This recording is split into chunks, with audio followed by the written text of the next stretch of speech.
पुण्यातील कोथरूड हा भाग शांत लोकांसाठी राहण्याचं ठिकाण मानलं जातं। वेगळ्या लोकांसाठी म्हणजे जे सृजनशील व्यक्तिमत्व असतात ते अनेकदा कोथरूडमध्ये राहतात, परंतु त्याच कोथरूडमध्ये आता धांगडधिंगाणा जो आहे तो पाहायला मिळतो आणि ते सगळ्यात प्रथमतः पहिल्यांदा पुण्यामध्ये होतं असं चित्र जे आहे ते दिसतंय। कारण का यापूर्वी पोरशे अपघात झाला होता, त्यावेळेस असे धांगडधिंगाचे कार्यक्रम जे आहेत ते घेऊ नयेत अशा प्रकारची सक्ती केलेली होती।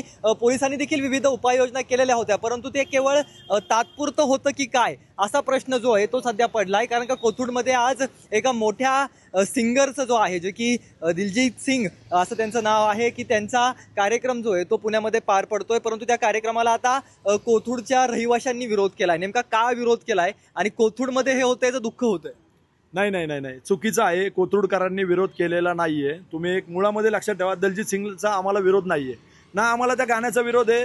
पुणे शहर हे सांस्कृतिकचं शहर आहे, पुणे शहर हे विद्येचं शहर आहे। पुणे शहराची ओळख अशी आपल्याला गढूळ वातावरण करायचं नाही। मुळामध्ये हा जो विरोध आहे हा सगळा स्थानिक भाग आहे। कार्यक्रमाचं ठिकाण चुकलेलं आहे। या कार्यक्रमाचं ठिकाण त्यांनी स्टेडियम घ्यावं, MCAचं आपलं गौंज जे होतं त्या ठिकाणी घ्यावं। 40,000 लोक आणि 15,000 ते 10,000 कार या ठिकाणी येणार आहेत। तुम्ही आता या रोडने आलात तर या रोडला तुम्ही बघितलं असेल बऱ्याच ठिकाणी बॉटलनेक आहेत। 6 मीटरचे रोड आहेत, 12 मीटरचे आहेत, 18 मीटरचे रोड आहेत। एवढ्या पार्किंगला जागाच नाही इथं। आल्यानंतर आज रविवार आहे, आज आता जे ज्येष्ठ नागरिक आहेत आज स्वतःच्या नातवाला बाहेर घेऊन येता येणार नाही त्यांना, अशी परिस्थिती या ठिकाणी होणार आहे। दुसरा सर्वात महत्त्वाचा विषय, आम्हाला ह्या जागेला लागून पलीकडं रेड झोन आणि त्याच्या पलीकडं वनक्षेत्र आहे। वनक्षेत्रामध्ये मागच्या महिन्यातच बातमी होती की बिबट्या दिसला। आम्ही रोज जातो टेकडीवरती तर आम्हाला मोर दिसतात। सगळे पशु प्राणी या ठिकाणी राहतात, ते पशु प्राणी कोणाला अर्ज करणार? त्याच्याबद्दल आपण नागरिक म्हणून आपलं काय काम आहे का?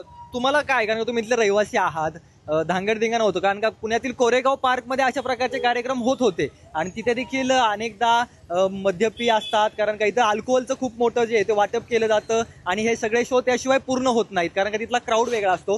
कोथरूडमध्ये असे कार्यक्रम होत आहेत, किती चुकीचं आहे? 100% चुकीचं आहे। जे चाललेला कार्यक्रम आहे चुकीचा आणि तो कार्यक्रम घेतलाय ते ठिकाण चुकीचं आहे। कारण इथल्या स्थानिक लोकांना जर तुम्ही आता जसं बोलले समोर सांगितल्यांनी की जो रोड छोटा आहे, आता जर तुम्ही पार्किंगची परिस्थिती बघितली तर काय कंडिशन आहे आणि 40,000 लोक येणार म्हणून 15,000 ते 20,000 गाड्या लावणार कुठं? आणि एखाद्याच्या घरात जर इमर्जन्सी हॉस्पिटलला आला तर ते जाणार का तिथपर्यंत हॉस्पिटलमध्ये? ह्यांच्या चुकीमुळं स्थानिक लोकांना केवढा मोठा त्रास आहे। म्हणजे आमचा कार्यक्रमाला विरोध नाहीये, आमचा जी जागा निवडली त्याला निवडली म्हणून चुकीची आहे। काय त्रास होतो?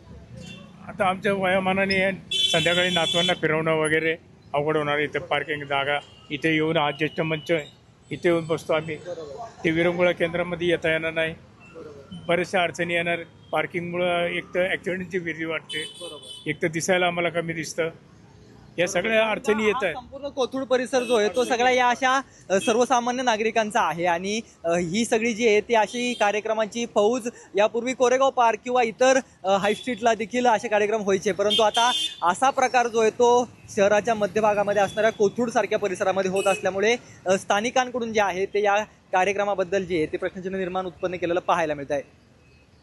कॅमेरा पर्सन संदीप मिश्रासह रोहन कदम, जय महाराष्ट्र न्यूज, पुणे।